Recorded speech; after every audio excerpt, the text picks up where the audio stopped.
Hello, everybody, and welcome to Season 8, Week 3 of MRBC North America Division D. This is Poopenscheider. I'm here with RJ Base 3. Special guests are L Switchblade from the 54th Mech Regiment and Azrin from 228. We'll be having Steel Union versus Kong Interstellar Security Solutions tonight. This will be a 5-drop set in the Week 3 fixtures for MRBC Division D.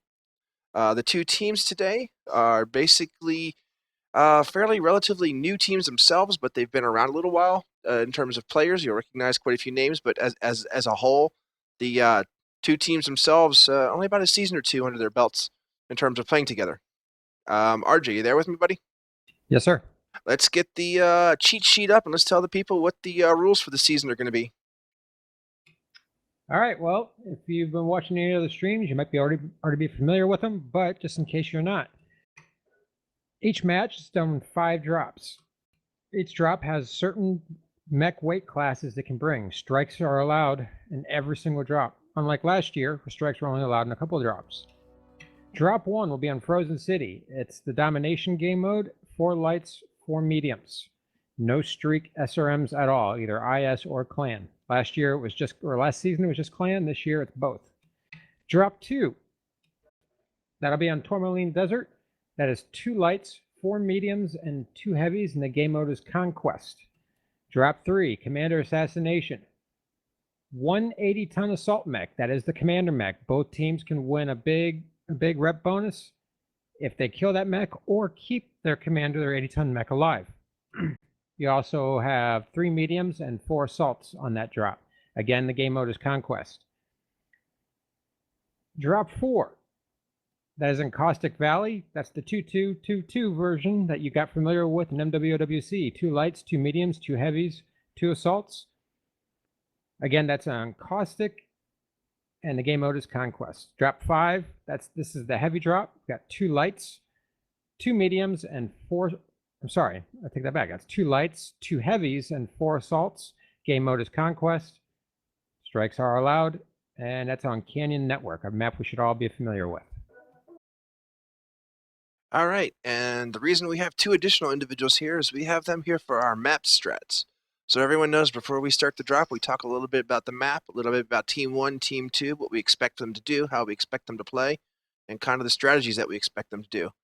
So let me go ahead and switch up here.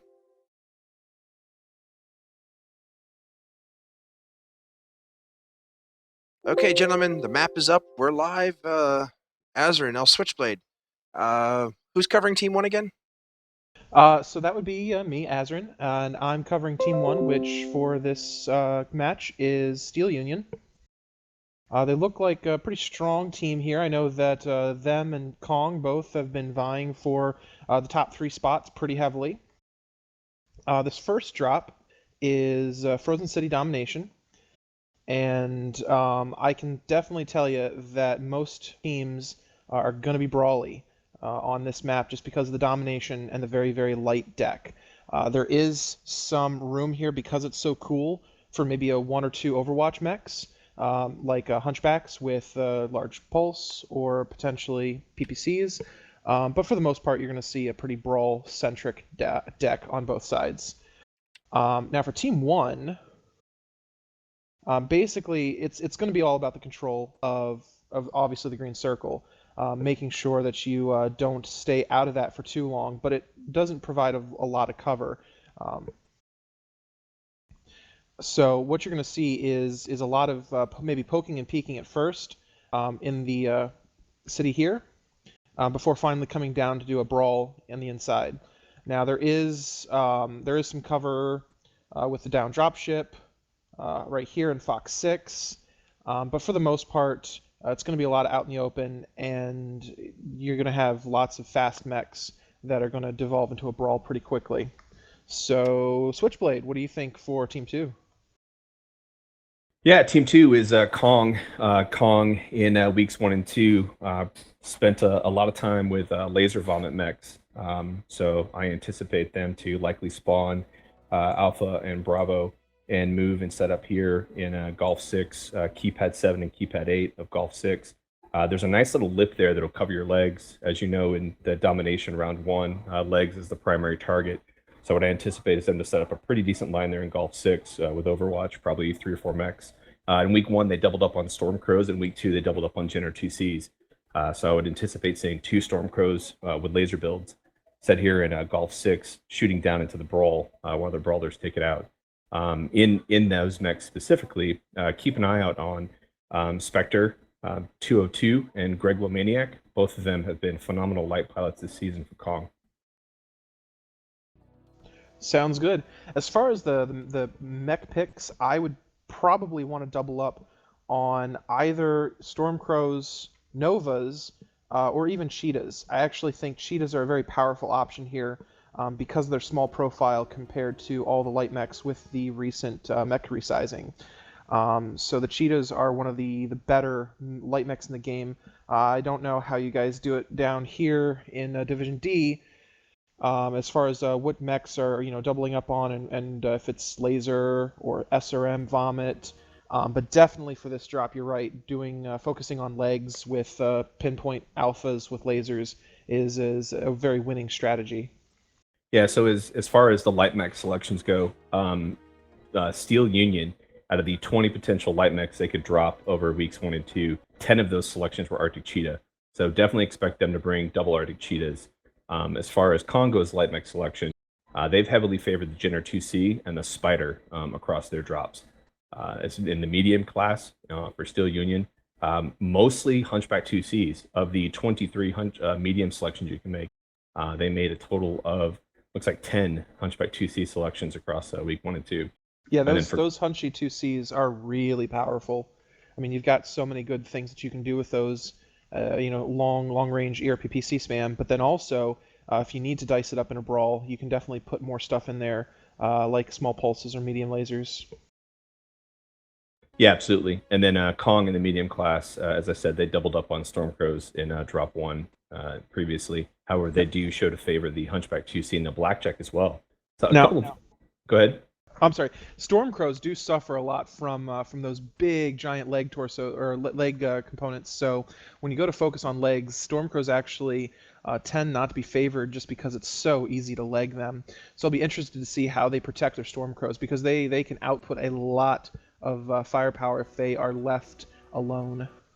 That's my point on this lip here in Golf Sick, Azrin, because it's a really nice. It covers pretty much from your waist up. You've got you're open, but from your legs are completely covered by that little lip, and you can just open fire on anything in the Fox 5, Fox 6 area. This bowl here. Now there is another strategy that people can do. I have seen some teams go over the down dropship in Fox 5 down this way and crash in behind. And it's definitely something to watch out for. Not sure if these guys are going to do that or not. But it is always a thing to do because you do get a lot of cover getting close in with the dropship and with the hills in Fox 5. Well, with Kong, and obviously I've seen that as well, with Kong, what they tend to do in the matches in week 1 and 2 and doing video review, they tend to move sort of towards the middle of the map and gain map control. On Bog, they'll move towards Kappa, hold that position, wait for X to come at them. In HPG Manifold, they moved towards the Echo 4, Delta 4 side and held that corner there. So a lot of setting up with their laser vomit, waiting for the enemy to make a move, and then just drilling them. Very, very good at center torso shooting, the Kong guys are. We're still not in lobby yet. Just kind of give everybody a quick update. We're hoping to get invites shortly. Sorry to cut you guys off, but I want to give everyone I got my invite. I'm in there. Waiting on you, man. No invite yet. Just remind them I'm still sitting here. Cool. So I'll throw out some stats while we're waiting. If you guys don't mind, just kind of fill some airtime. So on Kong's side, the number 1 killer on their side to date has been Boogeyman. Across the 10 drops that he's been in, he's scored 17 kills, giving him an average of 1.7 kills, an average of 4.9 assists across the drops. The top killer on the stun side, the Steel Union side, has been Soviet Armada across 8 drops, scoring 11 kills. Tied with him is Deathlord across 10 drops with 11 kills as well. So 1.38 average for Soviet and a 1.1 average for Deathlord. Both of those pilots have the high end of the damage as well, average damage of 400 plus, 417 and 451 respectively. And on Kong, their top killers are ranking between 370 and 436 damage numbers. So pretty good high damage numbers and kills. Sometimes you run into teams that have high kill numbers but low damage as their top killers.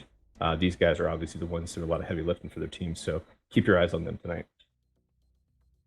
Okay, I am in lobby. RJ's in lobby. Steel is in lobby. We are just waiting for Kong to come in next. RJ, can you poke Kong and let them know who the send the friend request to?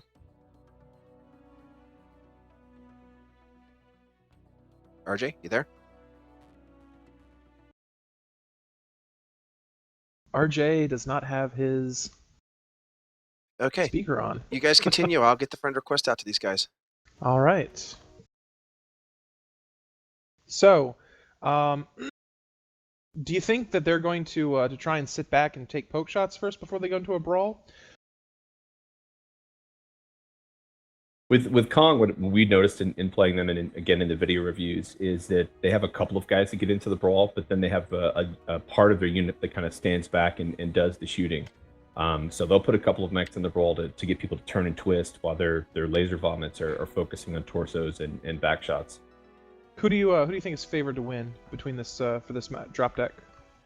In my opinion, it's going to be 5-0 Kong. Ooh, I'm going to have to say, just because I know some of the guys here on Steel Union, I'm going to have to root for them. I think I know enough about a couple of the guys here that I can say that they'll put up a good fight.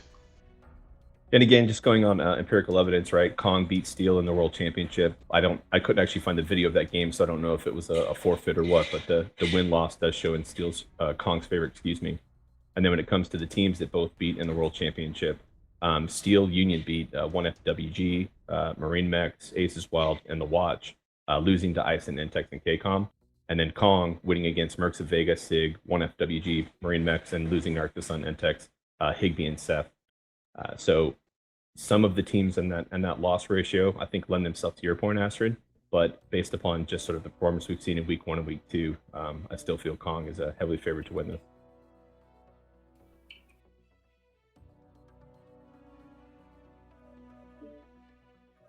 All right, how are we doing, Poop? We're still waiting on Kong.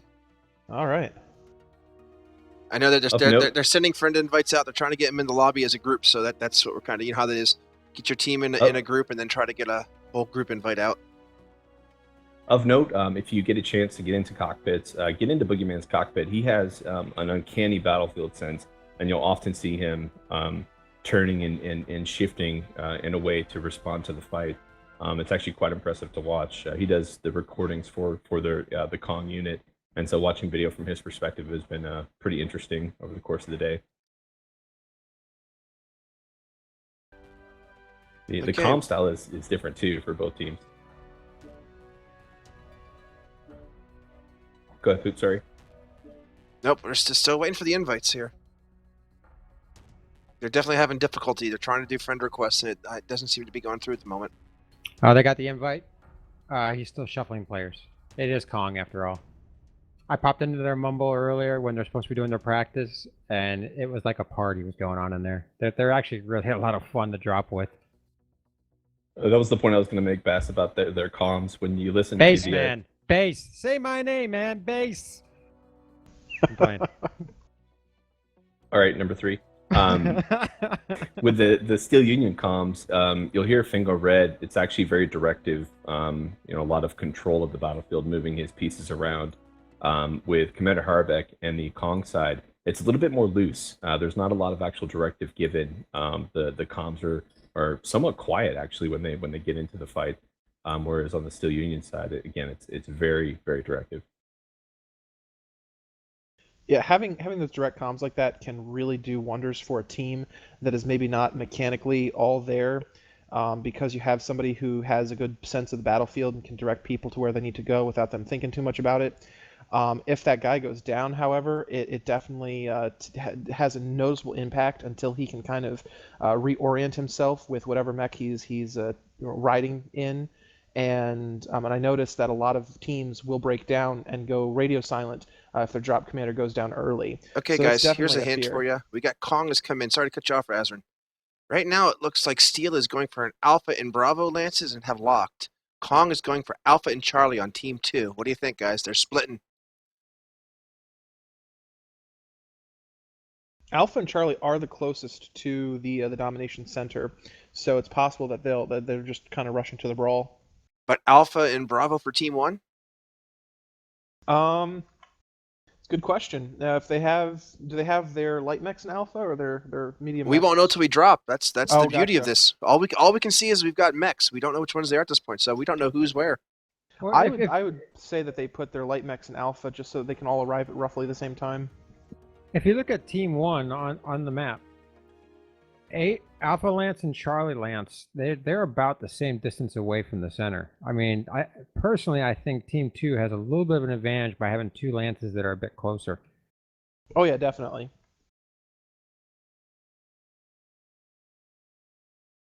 Looks like we're locked. We're green on all sides. We'll be heading to drop shortly. Teams are confirming they are locked on both sides for Lances. All right, good luck to both teams. RJ, you want to run us through the Crash and rosters burn real mech quick? warriors.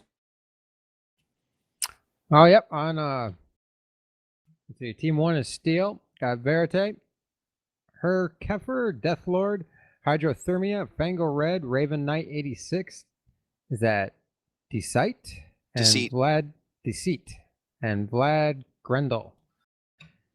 For Kong, we got Commander Harabek, Spectre 202, Greg Lomaniac, Rip Shadow, and Alpha Lance, and then down Charlie Lance we have that Shakes, Akurs 3D. I can't read some of these names. That's accursed. Accursed. Okay, that makes sense. I see it now. And Kakos Kolos and Boogeyman, one of the guys you were talking about just a second ago. Yeah, of that list, Accursed, Kakos, Kolos, and Boogeyman are the highest rated players based upon the stats that I've tracked for them in so far in week 1 and week 2. And on the Steel Union side, it's Herkifer, Verite are the 2 highest scores on their team. I can definitely attest to Accursed being a very good player. I've seen him personally in solo queue, and he knows his stuff. All right, here we go. We're dropping in Frozen City. Domination. Season 8, Week 3, Drop 1.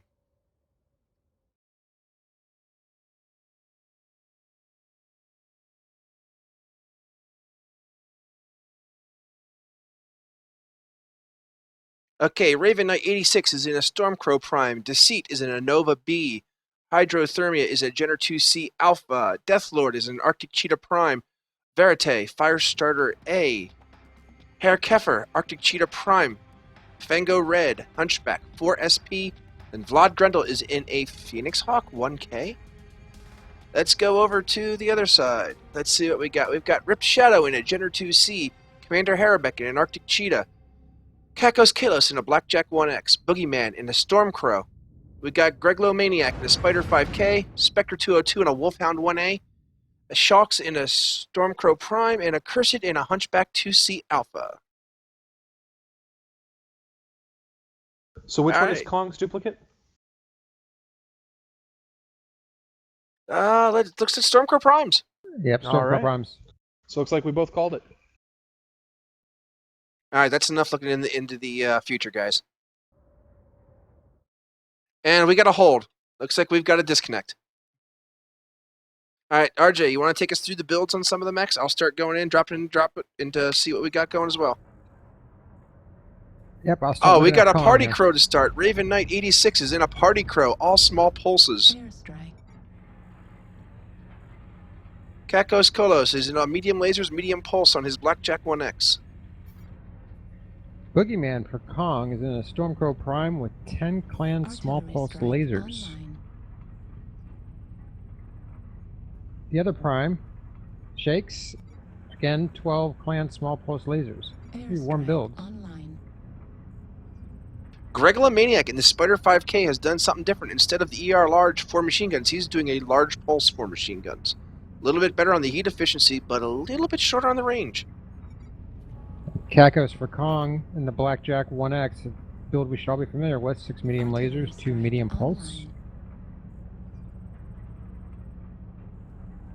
Accursed in the Hunchback 2CA, 3 clan ER medium lasers, 2 clan large pulse lasers. Common build.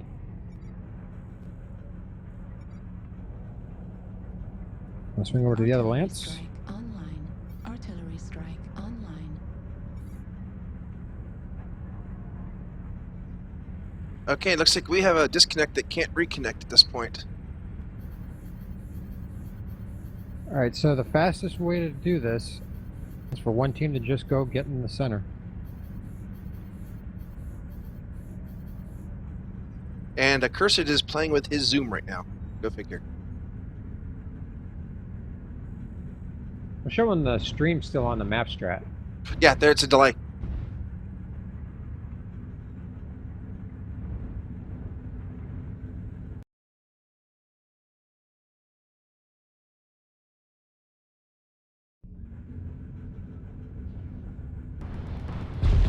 And looks like we'll be redropping. I'm sitting with Rip Shadow here, and he's fighting us. There we go. Rip Shadow doing good in his Gen 2C Alpha. This will be a redrop Guys. if the player can get back in. Guys, don't kill everybody. Just have one person get to the center, otherwise we'll have to wait 15 minutes. Actually, no. Actually, one steel's in there, so we're fine. Okay. Making sure. I think we don't want to have to wait 15 minutes. We can hear you, RJ. You can hear me? I was on their mumble. Yeah, we can hear you too. Okay. So for those of you out there in Twitch land who are going to have a redrop here, we had a disconnect with that, wasn't able to reconnect in the very first couple seconds of the match. Hey RJ, what are the rules on that? I think a mulligan can be called up to the point where damage is actually done to another mech. Within the first minute. Yep, you have to meet the requirements of it can't be more than a minute. There could be no damage, and I believe you can't have any capture time either. Is that correct? You're not allowed to have any capture. So if someone were to have it captured within that first minute, I believe that would be you'd have to continue. That is correct. It also takes into account conquest and domination time.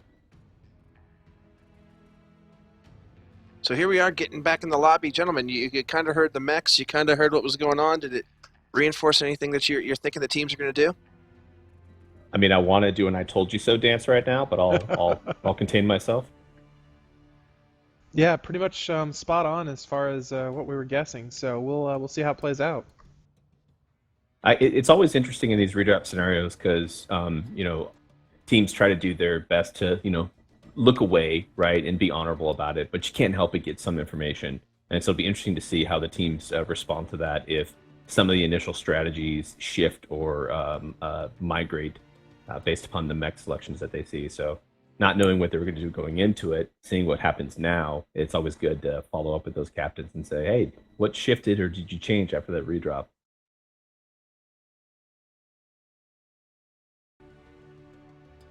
I mean, it's a free UAV, right? So you're getting the entire mech loadout for the enemy team prior to going into the drop.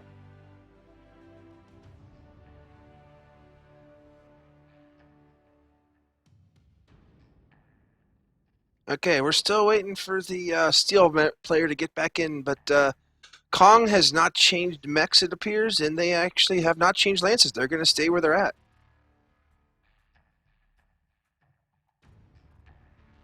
I'd like to see what the drop weights are here once that 8th player gets back in for steel.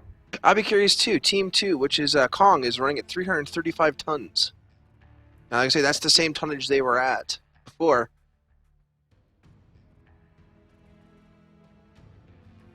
But steel. Is that two? There we go. Okay, Vlad there's Grendel Vlad. has reconnected. And it's 330 tons for steel, so only 5 tons short of Kong. Point of note, in week 1, in the domination drop, Kong brought 340 tons. In week 2, they brought 315 tons. Meanwhile, Stun in week 1, Steel Union, brought 335. And in week 2, brought 335. Very similar drop decks from week 1 and week 2 for Stun.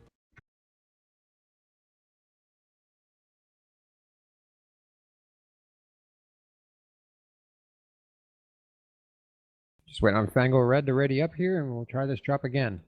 Yep. So you can see where everybody's getting in. You see where they're setting up. So 5-minute delay hopefully won't matter too much. I know I left up the lances there, but it's not a big deal at this point because we're going to redrop anyway. So just took it down real quickly so we can get started. And now we have 3 in steel who are not ready. And now a new member is stuck. Raven Knight 86 is stuck in game.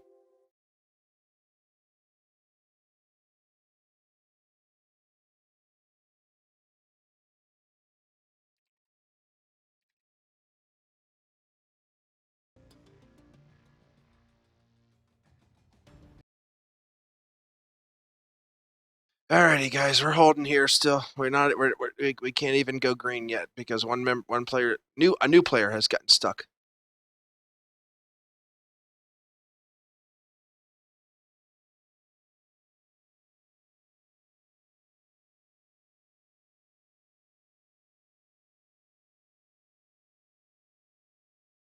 I can't talk in the all chat either.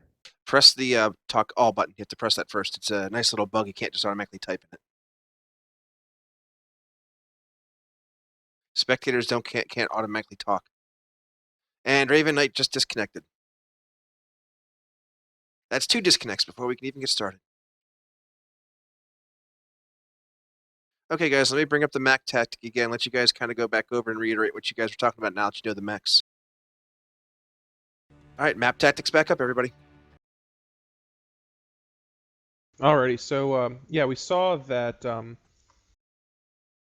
Steel Union is bringing the 2 Arctic Cheetahs, and looks like they have a couple of Overwatch mechs.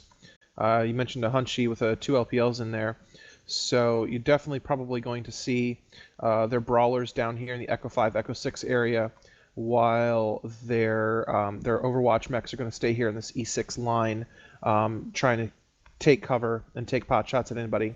So it's really going to be a dance to see who basically who blinks first.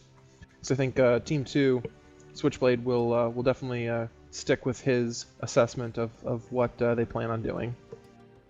Yeah, it looked like the medium mechs were spawning in Charlie, and so I envision they're gonna move straight into the center of the map there, hold that position, and while the light mechs, 2 paths they can take really, right. They can go in straight at the Golf 5 keypad 9 or Fox 5 keypad 3, depending upon their angle of approach. They could, Squirrel 2. They could go up the 4 line, cut across the Echo line, and try to disrupt while the G6 mechs put down cover fire or start to advance. Not really the style that we've seen from Kong. Kong is more of a "hey, come at me, bro" type team, which has been very effective for them. But it'll be interesting to see how it unfolds. Yeah, I don't think that a push in the 4 line up into the Echo line is going to be doing Kong any service, because that's exactly what having Overwatch mechs is set to prevent, because those Overwatch mechs are going to be sitting there being able to get all that cover and all that vision, and they'll see that coming and let their brawlers know to receive that. What's going to be more interesting is if they have to force, if Kong forces Steel Union to push up into the Fox 6 area, they will no longer get lines of cover because they'll be blocked off here, they'll be blocked off here. So really they're going to have to reposition themselves more towards like Fox 7 in order to get lines, and that leaves them very vulnerable to a counter push from the mediums and Charlie.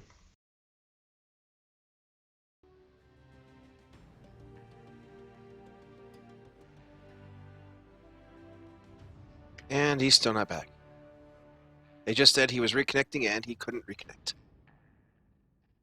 That's 2 players from the same team having disconnected and unable to return to the match. I am finding it interesting to see all the different team tags on these guys. I mean, we know Gonk is just another form of Kong. They have an MIO player. I don't recognize that tag. And then Steel, TCMC, FFI, 6RCT, Dogs, BSM. Yeah, my count on the Steel Union players of what we've seen thus far, I counted 7 different unit tags this season for Steel. That's an interesting approach. I've seen a lot more teams taking it. You see teams where once a team was one team, one tag, maybe 2 if you had a clan or an Intersphere side. I'm noticing more and more teams are starting to become what you would call a mixed team. Just to keep the players going. I mean, I know we've got more teams than ever. Intercollegiate. Yeah. I mean, it's bound to happen. I mean, you're bound to get good players from several teams starting to join together. Not the whole team may not want to be competitive anymore. So you'll get teams like that where maybe a quarter of the team wants to remain comp and the other 2/3 doesn't. So comp guys will join up with the comp guys from another group, and that's kind of how they'll get together. Yeah, I've definitely seen it in a bunch of different units. That's in fact how I ended up kind of with the Antari Scorpions before I joined 228th. I got you, Poop and Shire, actually were the one to invite me after I think you saw me playing with the 42 Yep. in Div B. Can I cut in here real quick, guys? There was a question in chat, or a comment made. Just to be clear, the rule states 6.7 that the teams do have 15 minutes during a redrop to shuffle their deck if they so see fit. Often you don't see that, but some teams, they feel that they want to go in with a little bit of a surprise, and they do have the option to do that. So bear with us as we get this match going. And if you're in doubt, the best way to fix this: buy a mech pack. Do you want to buy a mech pack? Oh, I he's back love in the that. lobby. That's hot. Buying a mech pack fixes all the woes. Everybody should see the YouTube video of that. Highly recommend it. To be fair, if I can play devil's advocate, buying a mech pack actually does help, right? Because it puts money in PGI's pocket. Or free It's money that goes to fixing the game. Yep. So Just, I would just to counter play devil's the advocate, yeah. snarkiness that it is worth buying a mech pack in some instances.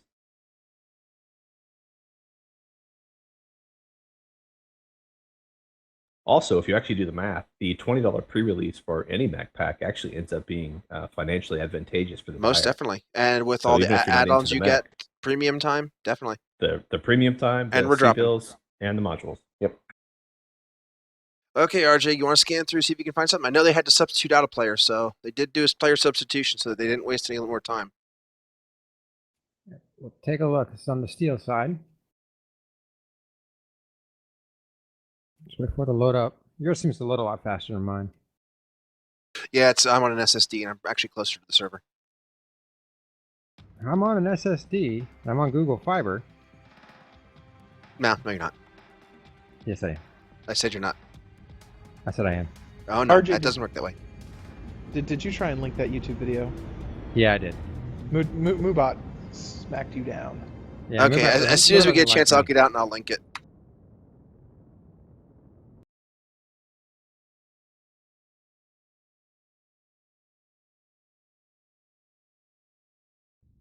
And I'm back in match. That 8 small pulse laser Phoenix Hawk. Who was the player that they subbed in? Clear comms.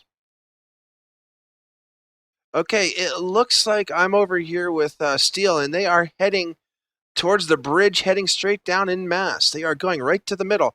In the meantime, we got a split push coming from Kong. We've got 4 mechs to the right side of Beta, 4 mechs to the right side of Alpha, and the 4 mechs, looks like their mediums are heading. And their other 4 mechs are coming in as quickly as they can to the middle as well. Looks like we have a middle brawl going on. They're not sending 1 mech. Both teams are sending 8 mechs each down. Yep, and they're getting there about the same time. This is going to be a full-on brawl in the circle. Fango Red already down to 46% and dropping fast. And Fango Red's down. Nice focus fire on that Stormcrow. Boogeyman is now down in the Stormcrow Prime. We got Vlad down to 65%. Damage numbers looking good for Kong. Focus fire seems to have parsed out a little bit. It just looks like a lot of 1-on-1s, 1-on-2s going on here now at the moment. Yeah, but Kakos goes down for Kong, so Steel's got a 1 mech lead right now.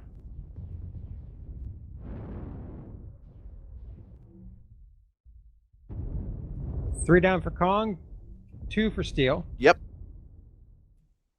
4 down for Kong. Accursed goes down in the Hunchback 2C. This is really starting to swing. Verite dead in the Firestarter A. We've got 4 down. It is now 4v4, and it looks like Kong actually has the damage advantage at this point. If they can focus fire, they could win this.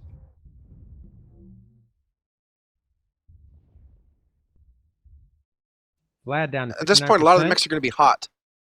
Spectre 202 is down for Kong. We now have a 4-on-3.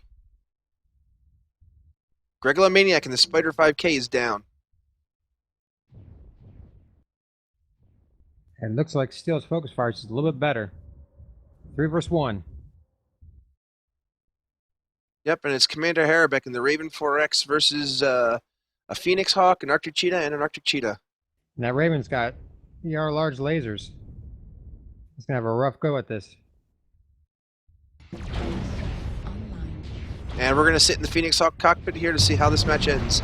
Destroy. And Vlad legs the Raven. Pulse laser. There we go. Raven is down.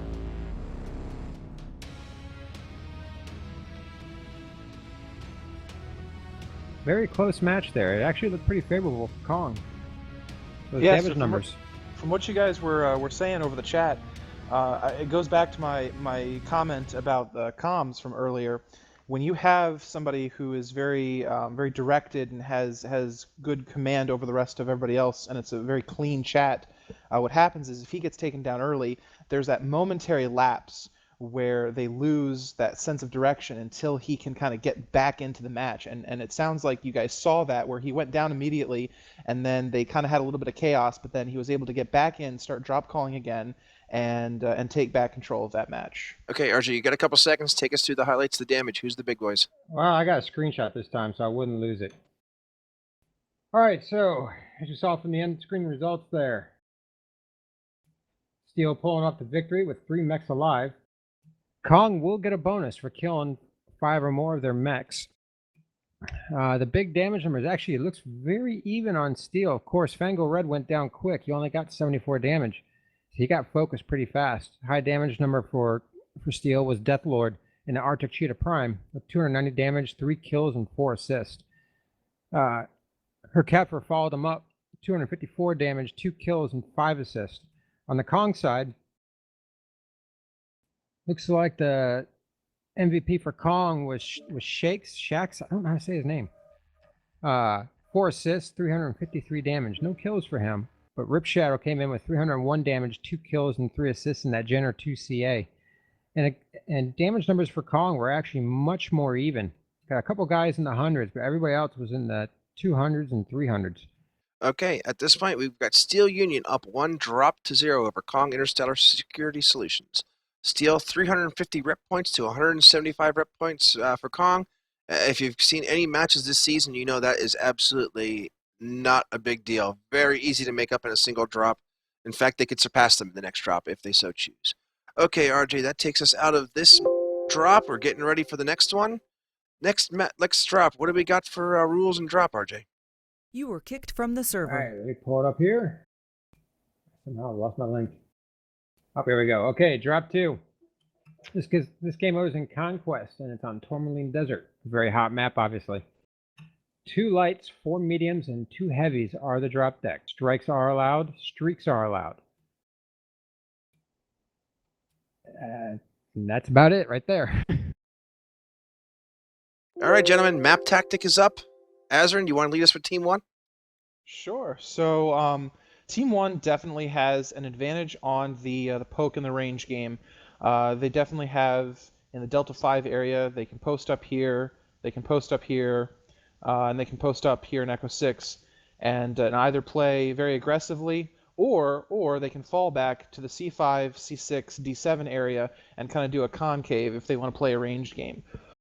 On the other hand, Team 2 definitely can pour into them with a brawl and definitely disrupt that. So it's going to be interesting to see what kind of deck that they play.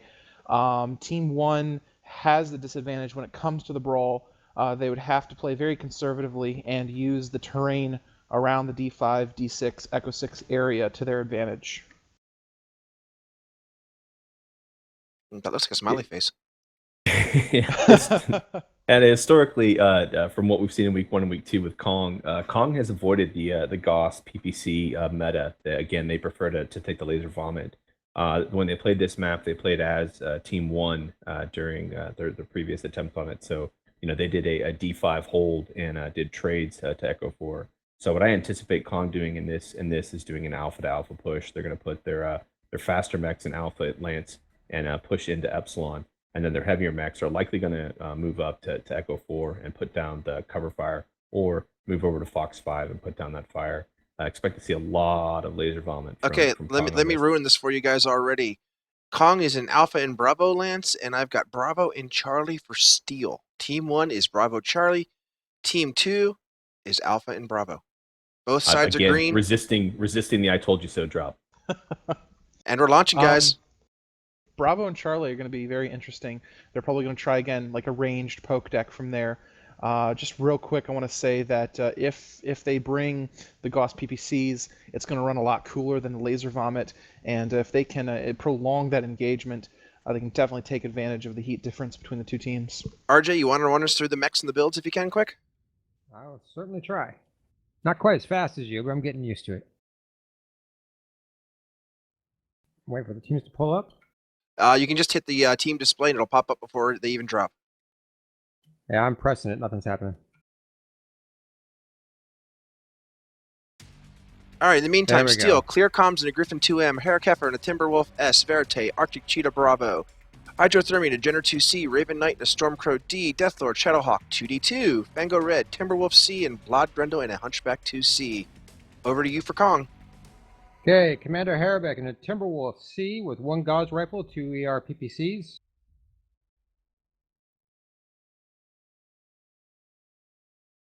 And we got Boogeyman and the Grasshopper 5P, 1 small laser, 5 ER large lasers. Not exactly sure why I put that small laser in there, but For the Probably whole- lift his the mech. lasers up. Lift them up, Lift get the them in a better lasers up. position. we got Kakos and a Blackjack 1X, the usual 6 medium laser, 2 medium pulse. It looks like Kong is already playing the cap game. They've sent 2 mechs to cap, where Steel has only sent 1 to cap. A Curse and his Hunchback 2CA, same build, 3 ER medium lasers, 2 large pulse. And Kong is making a move on Theta. They've got the Enforcer 4R and the Shadowhawk 2D2 making a move to capture Theta. They want that 3 cap advantage early in this match. What other one do they have capped? Right now, they have Epsilon, Theta, and Sigma. In the meantime, Steel has only capped Gamma. Now, they do have a light working the long road to Kappa, but, I mean, it's going to be a couple minutes till he even gets to Kappa. And the Steel is not putting any pressure on Kong at the moment. They've sit back, they've got a little bit of a firing line, but they're putting no pressure, so Kong's gone ahead and they hard capped Theta. Kong They has have a an full. amazing opportunity here to get in that castle there and take down these lights on, or these mechs on Theta, but they're just not taking advantage of it. And Hydrothermia in the Jenner 2CA looks to be making a move towards Epsilon. I'm not sure if Kong has seen him. Yep, they've seen him. They're not letting him get to Epsilon that easy, but he's going around the outer part of the mountain. Couple shots fired. Hydrothermia down to 65%. Took some damage, but looks like they're finally starting to get the caps going. And Steel has now got Kappa being capped, but that still puts, yeah, they're taking shots on Epsilon. They're still up 3 caps to 2 at this point. And honestly, this entire time, Steel is still sitting back in a firing line in cover, but not taking shots. I'm looking at Kong here. The lowest mech is at 99% health. In the meantime, we've got Hydrothermia at 65% health, Clear Cloms at 95% health, Deathlord at 95% health. Yeah, the problem for Kong here is they just don't know where their mechs are. That this is a job for the lights. Instead of capping, they should be outflanking those sides, trying to get information for the team, and it's just not happening. I And don't Kong think has either one of scared these the teams- Jenner off Epsilon. The Jenner is running back. He tried to get it. He got a couple ticks down, but they've got good fire. They knocked him off Epsilon, and he's heading back to his team. Switchblade, you've seen the matches. Have you seen Steel be this non-aggressive before? Yeah, Steel in their last map on Tourmaline, they set up. They've spawned Team 2. They set up on Echo 4, and they stood back at Echo 4 and got chewed apart by the opposing team as the mechs moved up from Echo 6 to Echo 5 into them. So Fango Red is heading from the Stargate, moving on to Theta, while his team, good 300, 400 meters back, is starting to circle around. They're heading to Small Valley towards Kappa a little bit, but I think they'll circle back around towards Theta. And Fango Fango's Red taking takes a some couple big fire. PPCs to the shot, to the face. Oof, that had to hurt. The rest He's of at Steel is 90% pushing health. around the backside now. Looks like they're going to join Fango up there. or at least try to get in a position where they can take In some the meantime, shots. we've got Kong at 300 cap points to 160 to steal. And if you were with the matches last night with us, you saw that, you know what? Teams can win by cap points. And we saw a couple cap point wins last night. And Fango doesn't even go to Theta. They're moving head first. They're going to try and take Kong with a direct push. The only problem is their push. They're all kind of in a straight line there. They got to not be in a straight line and come face first into a firing line. And Raven Knight goes down. Spectre 202 is out of position. I don't know how long he's going to stand there. He's going to get swarmed, I hope. That's just a bad position to be in. Nope, and they didn't swarm him. They only sent one mech after him. Kong's got their 2 mechs off on the side between Theta and Sigma, just peppering Steel from the back. Yep, and there goes Spectre 202. In the meantime, he was able to get shots from the back, and here come the lights coming into the back of Steel. Could we see a Queen Blade move here? I'm not sure, but Steel's definitely paying for that. They had a chance to take out that Spectre and the Enforcer, and they didn't. They moved right past him, and the lights are coming in behind him and wiping them out one at a time. In the meantime, they do have one light capping Theta, but I don't see the point of staying there capping Theta when your team's getting ripped apart. Yeah, Vlad down to 60%. Vlad is down. Here comes Verite and the Arctic Cheetah, the last team member for Steel.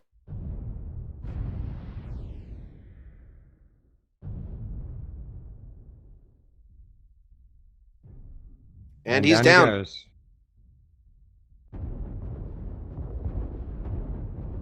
So that looks like we got a bonus for Kong and no bonus for Steel.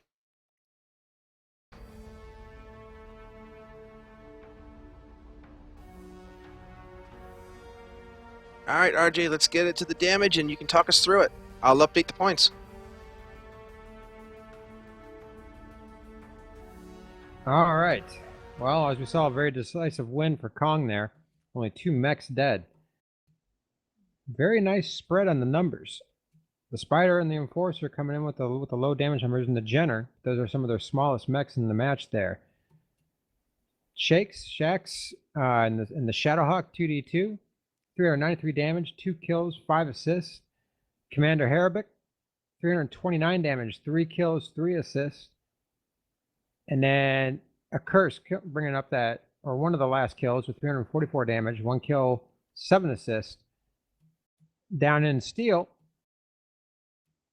got some low damage numbers here, and that's obviously what happened when they then made that push and got hit from behind by those lights. They were just getting peppered in the back.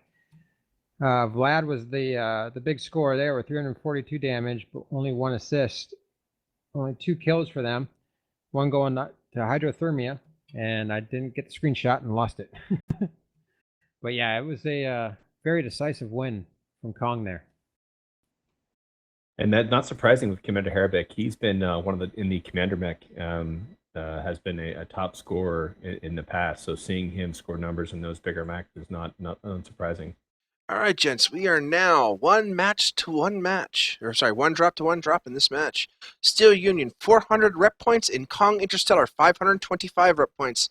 Told you, one drop can make a big difference, can't it? Same thing for Steel now. Steel could take a huge leap forward if they have a good 3rd drop. RJ, drop 3, Grim Plexus Conquest. Do you want to talk us through the Commander Assassination? What Commander it means and how it works? Assassination. Yeah, this one confuses people just a little bit. But basically, we've got 3 mediums, 4 heavies, and 1 80-ton assault mech. The 80-ton assault mech is the commander. If you keep your commander alive, you get bonus points. If you kill the other team's commander, you get bonus points. Ideally, you want to obviously keep your commander alive and while killing the other one, but most likely both commanders will fall. Game mode is Conquest. The map is Grim Plexus. And again, strikes are allowed and streaks are allowed. Map strat, boys? Map strat it is. Map is up, gentlemen. Let's hear your say. Team 1, you're first. Alrighty. Team 1 is down at the south end of Grim Plexus. And as you can see down here, they start out very low. And in my opinion, Team 1 actually has the slight disadvantage compared to Team 2 because Team 2 has very easy access to Foxtrot 6 Hill, where there's lots of great sightlines. If you're going to go for the poking game, Basically, you have the Hotel 6 gas station and the G5 gas tanks as places to basically poke. You are going to basically be contesting Theta, and whoever can get good map control on the right side of the map can get Gamma, Epsilon, and Sigma very easily and kind of control the pace of the game. Now, Grim Plexus is a map that lends itself very well to a pokey type deck, although brawlers can skirt along the edges to try and do a surprise attack. But I predict that because there's no lights and there's no scouting information, that we're going to see a poke focus deck from both teams, especially Steel Union, as they seem to like the poke deck more than Kong does. Switchblade, what do you have to say? Yeah, so Kong in week 1 they brought in the Commander Assassination 2 Black Knights with laser spam, and in week 2 brought 2 Orion 2Cs for the majority of their heavy mech. I tend to agree with you. I think that we're going to see a double up on the Black Knights from Kong. They really like their Black Knights. I anticipate that we're going to see the heavy spawn Charlie and the lights spawn Bravo, and we're going to see Kong move over. Oh, there's no lights. Not lights, sorry, mediums. We're going to see the medium spawn over in Bravo, and we're going to see them push up to Sigma and Epsilon. They might send a medium up over to Kappa from Alpha to quick cap it, but I anticipate we're going to see the majority of the fighting in this map, in this area, right over here. Well, let me go ahead and say this. We've got one team green. That is Team 1. That is Steel. They are in Alpha and Bravo lances. In the meantime, Kong, not green yet, so they can still switch and move, are in Bravo and Charlie lances.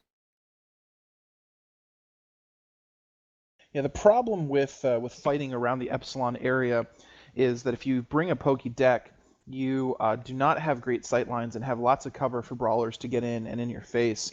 So you either bring a medium range deck or a brawl deck if you're going to do any fighting whatsoever in Epsilon. I foresee that if both of them bring poke decks, you're going to see the main fight here basically around Theta and vying for control of the middle of the map. So we'll see how that goes. I'm surprised, though, that they wouldn't be taking double Timberwolves, because the Timberwolves are so powerful in these maps where they don't have to worry about lights getting on them. And we're dropping. And Kong has Timberwolf as their most prevalently selected heavy mech throughout, however, Black Knight being a close second by only one mech.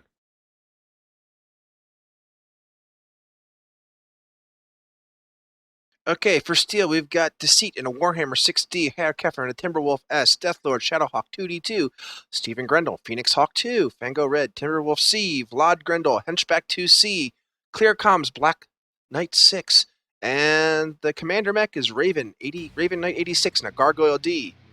For Kong, we've got Greglomaniac in a Nova D, we've got Shadowhawk 2D2 for Ripped Shadow, Enforcer 4R for Spectre 202, Grasshopper 5P for Boogeyman, Warhammer 6D Shakes, Black Knight 6 for Kakos, Timberwolf C for Accursed, and the Commander mech, guess what it is, guys? Another Gargoyle. Gargoyle D. Commander Harabek. Yeah, Stun had brought an awesome in week 1, but outside of that, both teams have brought Gargoyles and the other Commander drops. Yeah, the Gargoyle has proved to be very powerful with its Clan XL engine and again, good survivability as compared to the IS mechs. Because they go slow if you put a standard in them and are just too squishy if you put an XL in them. With the exception being possibly the Zeus, because it has so much structure quirks, you can safely put an XL engine in there, but it's not as tanky as that Gargoyle is. Steel has taken a Phoenix Hawk 2 and is capping Gamma. In the meantime, the rest of the mechs are starting a slow march directly towards Theta. Here we go over to Kong. We've got 4 mechs marching towards Theta. We've got 3 mechs going around the mountain and 1 mech over on Sigma, and that's an Enforcer 4R. Yeah, Kong was a little late getting that mech to Sigma, it seems like. It definitely was, and I wasn't sure if they were trying to decide if he should stick with the group or not, but I gotta assume they had to have seen that tick over on Gamma, and it's a soft cap. Both Gamma and Sigma are soft capped, so they had to know that those mechs are moving on. Cog immediately took a very nice position top of Hamburger Hill here. Yes, they did, and Steel still has their medium out, moving towards Epsilon now to cap Epsilon. In the meantime, the capper for Kong moving up with the rest of the team. He is not continuing on to cap after he got to Sigma.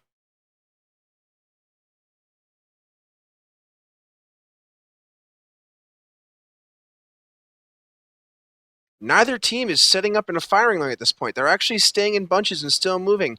Kong is slowly sending a mech down to Theta. I think he's going to Theta. He's taking the slow way. So they're trying to do that. In the meantime, Steel is actually maneuvering. They're actually going to cover Epsilon while their Cap mech is heading to Sigma. Looks like Steel is going to try and play the Cap game this round. Like I said, neither team has set up a proper firing line. You see Kong in a grouped up ball, and you see Steel moving kind of in a straight line, kind of in a ball as well. But yeah, when playing the long range game, being in a ball like that is really not good because you have to move in and around each other, keep them shooting each other in the back. And Steel just turned the corner right into heading towards Kong, and they are in a line. They are not spread out, and they are not focus firing. And Fango Red goes down. Ripped Shadow and the Shadowhawk 2D2 is going for cover. It's a dead-on charge. They're trying to push in. They're trying to brawl. It looks like Steel's trying to get into their faces. In the meantime, Steel does have 3 cap points. Their cap mech looks to be coming back to support them, but I don't know if they pushed in this early. Is that enough time for the 3-point cap to? I don't think so. In the meantime, Spectre and the Enforcer 4R goes down for Kong. Pushing that open ground up on top of Hamburger Hill is always a dangerous move. Herr Keffer goes down in the Timberwolf S. Vlad Grendel in the Hunchback 2C is now down for Steel. We have a 7-5 advantage in favor of Kong. And Deceit in the Warhammer 6D is now down. Yep, and the capper for Steel has now come into the fight. We are now down to 2 mechs. Very quickly going in the Kong's favor. I'm just not sure it was wise to push that hard that fast when you're in a bundled ball like that. I mean, if you're going to play the Kong strength. If you're going to play the cap game, you got to draw out the match while you have that 3 cap advantage. Oh yeah, definitely. You don't want to push too early with 3 cap advantage like that. You're and trying Steven is to down. Get people to push into you when you have a 3 cap strat. Yeah, I mean, the minute I saw that medium going to get 3 caps, and I saw them setting up and watching, I did not expect them to keep pushing it, and they pushed hard, practically in a straight line, marching one at a time straight into Kong. And Kong just had such a dominant position there in Hamburger Hill. That's pretty much a suicide run every time. You really have to have the long range. Steel had a really beautiful strategy. They captured Gamma, they captured Epsilon. They had a group of mechs protecting Epsilon, which means they could protect Sigma and Gamma at the same time. But I mean, they had the 3 cap advantage, and they just gave it up. They pushed, I think, way too early. Way too early. They really need to poke Kong a little bit more, get them to come down off of that hill so they could then make that cross. I think their strategy was very sound to start. Get 3 caps, get a nice firing position to protect those 3 caps. It was a beautiful idea. It probably would have worked. Really well. They started really well. It was just that open cross. That's what got them. And here we go. We're just basically waiting for the decap at this point. As you can see, they're kind of spreading out the mix to try to decap as quick as they can. Yeah, and going back to the pregame chat, I mean, that's sort of been Kong's strategy. Move to a high ground, strong position and hold it. My pre-match or pregame call for this one was a little off base, and Kong fell back to what they do best. Come at me, bro. Yeah, Hamburger Hill is just way too important in the Grim Plexus match. Team 2 has a definite advantage when using that, so unless they're pressured into getting baited out by a 3 cap strategy, that's really the best thing to do for most of Team 2. And that's what surprised me is that Steel Union didn't realize that and decided to push up into that rather than trying to bait them out with that 3 cap strategy. They had a good thing going and then went through and continued with the push, which I think cost them the match. Okay, RJ, you want to take us through damage? Sorry. All right. Well, Kong with the win. Damage numbers are looking pretty even, except for Spectre 202. Obviously went down pretty quick in the beginning, but he was the only mech lost. Kakos in the Black Knight, 506 damage, 1 kill, 5 assists. Those are really good numbers. Commander Harabek followed him up with 1 kill, 7 assists, 390 damage. Boogeyman, one of those guys that we're looking at, 2 kills, 6 assists, 365 damage. Shax with 1 kill, 4 assists, 332 damage, and it just keeps going. I mean, the kills just went all around for Kong on this one. Greglomaniac, 1 kill, 5 assists, 337 damage. Rip Shadow, 2 kills, 5 assists, 223 damage. And then, of course, Accursed had really good damage numbers, 7 assists, 428 damage. On the Steel side, Looks like the high scorer here was Deathlord. He had the one single kill, and 376 damage. We had a couple guys below 100 damage here. Both the Timberwolves actually, and that's actually not good to see when your Timberwolves are both getting less than 100 damage and go down that quick in the match. You know it's going to be a tough one. Okay, let me get you an update here. We are now two drops to one. Kong Interstellar Security Solutions over Steel Union. Kong with 875 rep points, Steel Union 425. We're moving to drop 4, Caustic Valley Conquest. RJ, you want to give us the rules before we hit the map? Yeah, I do want to point out that Kong will also get a double bonus there because their commander mech was alive while they did kill Steels. So there's definitely some bonus points going around there. Drop 4. This is the one that many people are familiar with. 2 lights, 2 mediums, 2 heavies, and 2 assaults. The map for this one will be Caustic Valley. Again, streaks are allowed, as are strikes. Now to the map strat. All right, Team 1, go. They're getting ready already. Alrighty. For this, definitely you want to try and resist the NASCAR. In your pug queues and in your group queues, everybody loves to do the NASCAR right around Theta and do a little dance like that. But you want to kind of resist doing that because you can get some great sight lines and some great fields of view and lines of fire going by setting up on both sides in Team 1 and Team 2. So I expect to have a heavy DACA deck just because of the heat. Although laser spam can certainly work, and this is kind of a good map because you have all sorts of strategies available to you. You can have brawlers push through Theta, you can have DACA decks, you can have people in the back at the starting positions doing long range PPCs, Gauss. So it's really going to be interesting to see how they set this up.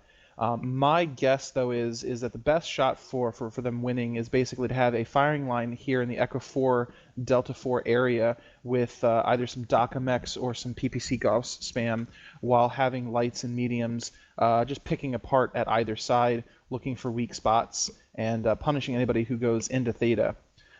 So really, we'll have to see what kind of deck they bring. Team 2? Yeah, just one comment on that. Steel Union has brought on their Kodiaks just about every time they've brought them the Gauss PPC build. So it'll be interesting to see them shift, even on Termaland Conquest, which is a higher heat map as well. They've brought those heavy heat weapons. I do anticipate Team 2, as they've shown throughout the previous drops, Kong to bring their DACA. And in the last time Kong played on this map, they set up exactly like Aspirin is anticipating Stun to set up on this side. Depending upon how Team 1 sets up, you can anticipate the quick light cap. So if you see Team 1 set up in Alpha and Bravo, Team 2 has a chance to respond and send their faster mechs, down to Charlie versus Alpha. But my anticipation is that we're going to see Team 2 move up to a Delta 5, set up a line here, try to maintain a 2 cap, Sigma and Kappa. They might do a quick cap into Theta. We saw Stun try to do that in week 1, and we saw or week 2, excuse me. We saw Kong try to do that against 54 last week as well. So it'll be interesting to see how it unfolds. But we might have a face-off across the Caldera today. I can give you guys a quick update. We are green. We're dropping both teams Alpha and Bravo lances. Both teams Alpha and Bravo. If they decide to go with those Gauss PPC Kodiaks, then I definitely see them standing off from the Echo 4 area and letting Kong come into them, potentially with their light mechs going for a 3 cap in the Kappa Epsilon area. So we'll have to see how they play it. RJ, you want to get in the cockpits and see what we got? I'll try. As soon as I get that thing, it comes up for you a lot faster than it comes up All for right, me. Deceit, Warhammer 6D, Verite, Arctic Cheetah, Bravo, Clear Comms, Hunchback 4SP, Fango Red, Kodiak 3, Deathlord, Kodiak 3, Stephen Grendel, Jenner 2CA, Herr Keffer, Timberwolf S, Vlad Grendel, Hunchback 2C, Let's Go to Kong, Spectre 202, Enforcer 4R, Accursed, Griffin 3M, Keikos in a Hellbringer B, Shakes in a Kodiak 3, Timberwolf C is for Commander Harabek, Jenner 2C for Rip Shadow, Kodiak 3 for Boogeyman, and a Spider 5K for Gregolomaniac. Alright, let's see what you can find on this, RJ. What do you got for builds? All right, let's start with the Timberwolf C for Commander Harabek. 2 Clan AR PPCs and a Gauss rifle. And we got a fight brewing at Kappa already. We got 2 lights to 1 heading over to Kappa already. And Kong does have the numbers advantage. We got a Spider and a Jenner 2C fighting an Arctic Cheetah. We're going to hang here for a second and see what we can see. In the meantime, the rest of the mechs are all heading to Theta, except for one more light. I'm not sure where he's actually heading. I think he picked up Gamma. I'm not sure where he's going for Steel. In the meantime, we're gonna stick around here and watch these 2 lights pick apart an unfortunate Arctic Cheetah B who was. And the brawl is happening on Theta. We got a brawl on Theta. Both teams are pushing right into each other. Steel is cresting over the top right now. All right, let's go to that match. Kong, but again, single file, only 1 mech at a time. Herr Keffer is down in the Timberwolf S. And the Arctic Cheetah is down, and now those 2 lights are coming back to help the rest of their teammates. Clear Comms is down in the Hunchback 4 SP. And it looks like those are DACA Kodiaks. For Kong or both? Union? Oh, wow, okay. We got 3 mechs already down for Steel. Again, that push right over the top. 1 mech at a time did not help them. That's 4 now down. And we are now down 5 mechs. Vanguard Red and the Kodiak 3 is now down. Deceit in the Warhammer 6D is at 55%. We've got 3 mechs in the red for Kong, so there's a chance that they could go down as well. We are now down to 2 mechs for Steel.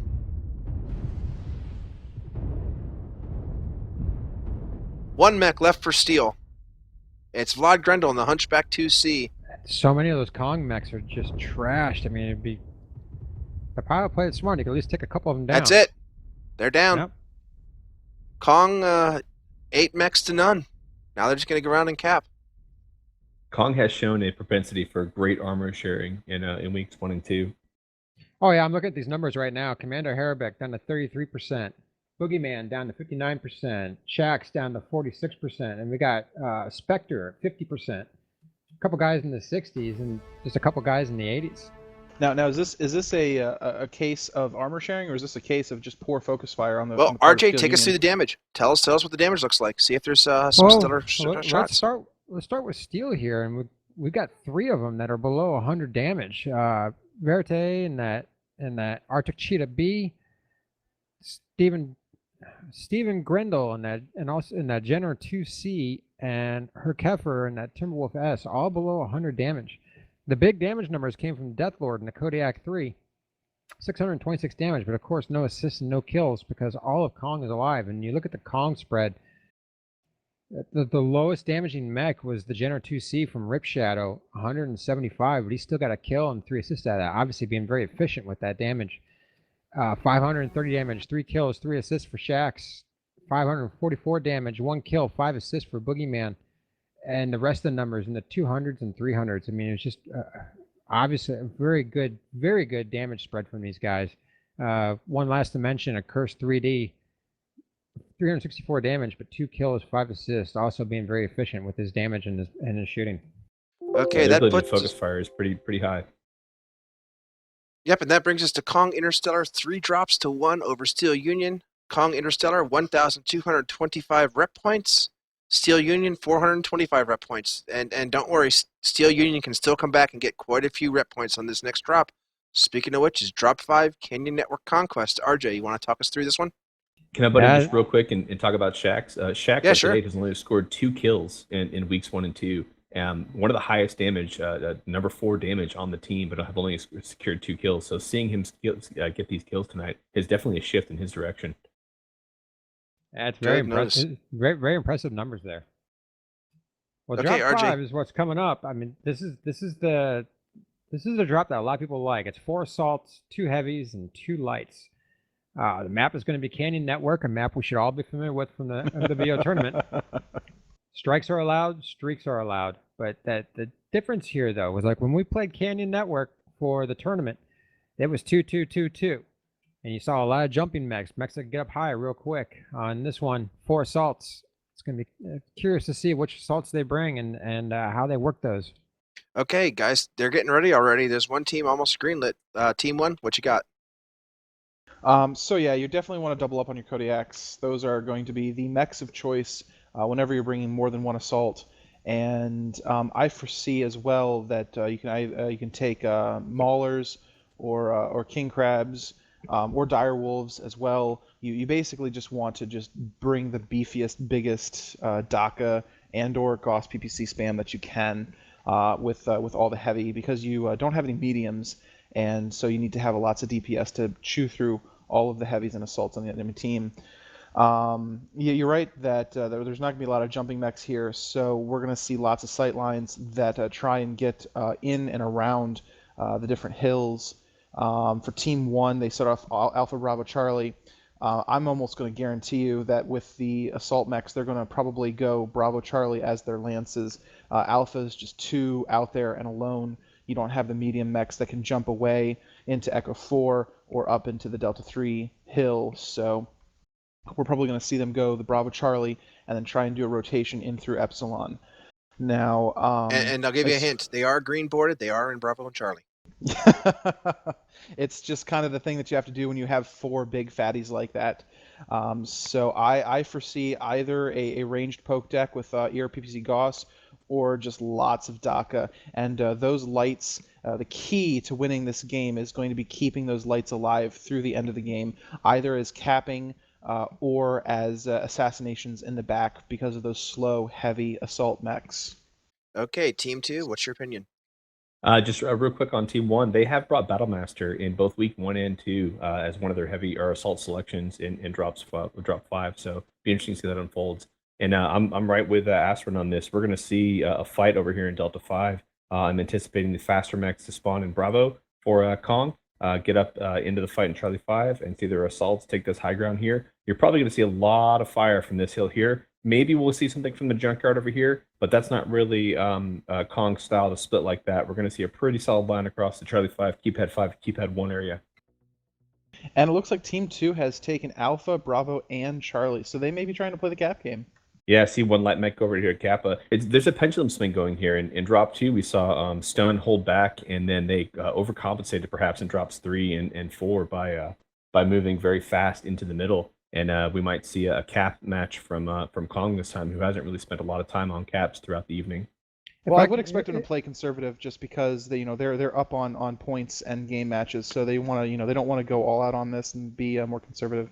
I'm sorry, RJ, what do you want to say? Oh, so if I could interject just a little bit. I mean, when we saw during the tournament round robin, when we saw teams that were completely spread out like this, a couple mechs in each lance, what that typically signaled was a long-range deck, and they were going to try and form a nice concave around one of those edges. Now, granted, this is Kong; they could just be placing their lights in a position to get the caps, like you guys were saying. We're But dropping. if they did form that concave and went straight long range, I wouldn't be surprised. It'll be interesting to hear the weapon loadouts on those lights for Kong, if you guys don't mind calling those. Yeah, the problem with the concave, though, is the fact that you're lacking those medium mechs who can reposition themselves extremely quickly. That speed. So that speed is critical to maintaining that concave. Okay, if you're ready. Steel, Clear Comms is in the Catapult 1A, Fango Red, Kodiak 3, Deathlord, Kodiak 3, Raven Knight, Executioner Prime, Verite, Arctic Cheetah B, Deceit, Mauler, MX90, Stephen Grendel, Jenner 2C Alpha. We've got Herr Keffer in a Timberwolf S.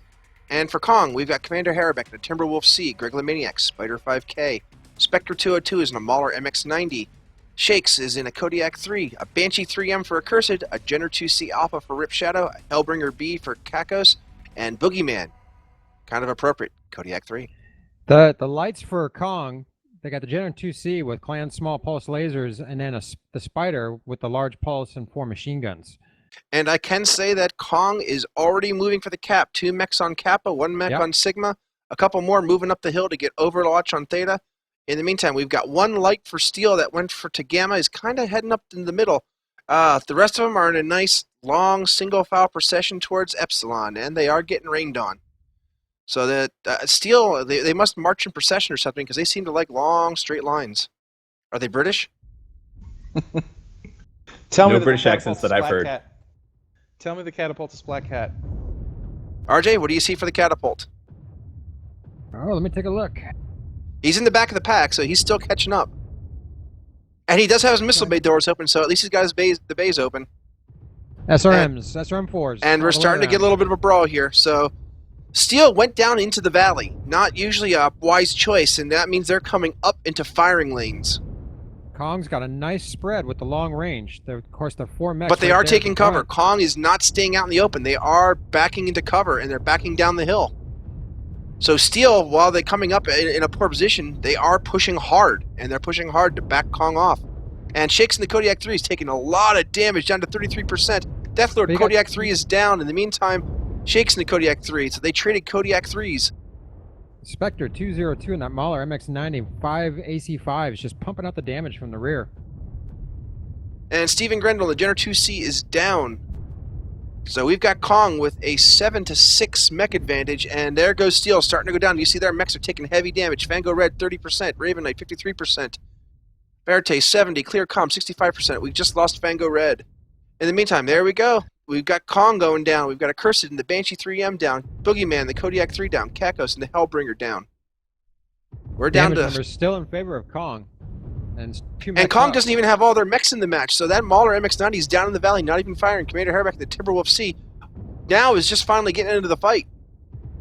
After that first little brawl, they were out of position, and Spectre, he's still out of position. He's not going to get into this fight for a couple minutes.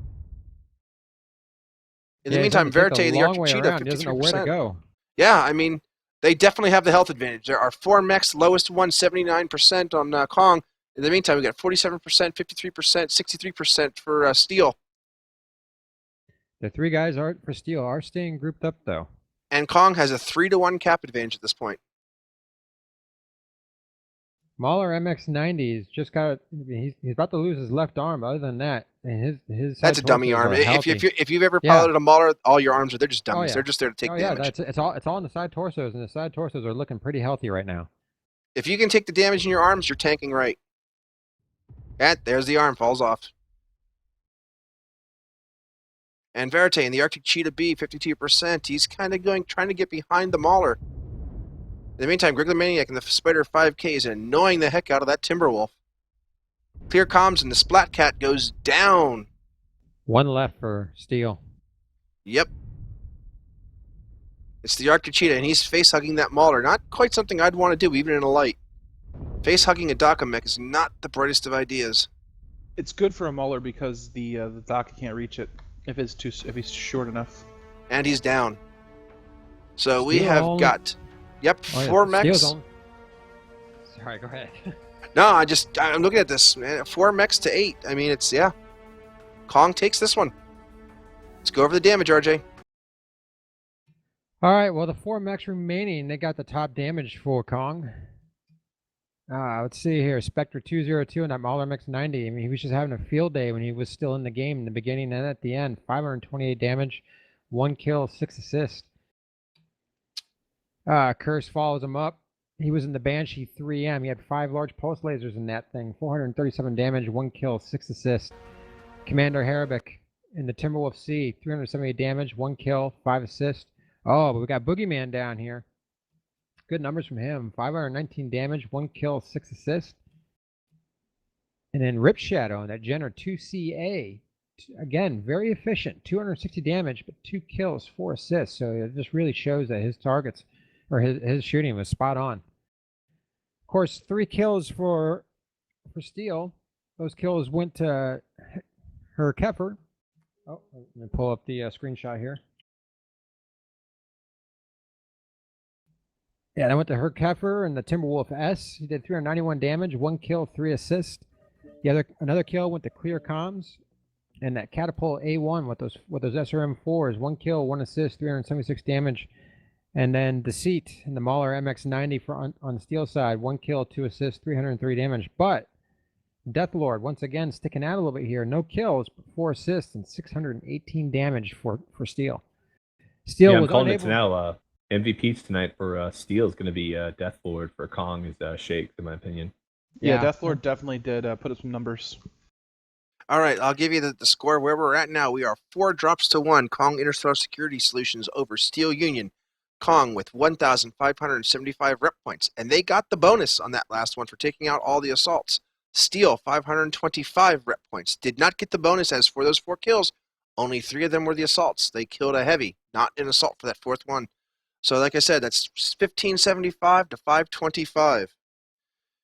Opinions, thoughts, guys. What do you think coming out of this? And I don't know if you're watching the stream right now, but well, there's drop 5 occurring right as we're talking. So if you want to talk Yeah, us it's through it.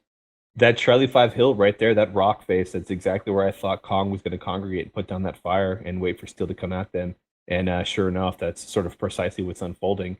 Uh, Not calling out my searing by any means, but just Kong. They have a game and they play that game, and they are pretty good at what they do. So you can see it here as they're coming around that corner. They backpedal, making Steel come into them, and the focus fire is just incredible. Those guys really do a good job of backpedaling and forcing the enemy to make mistakes.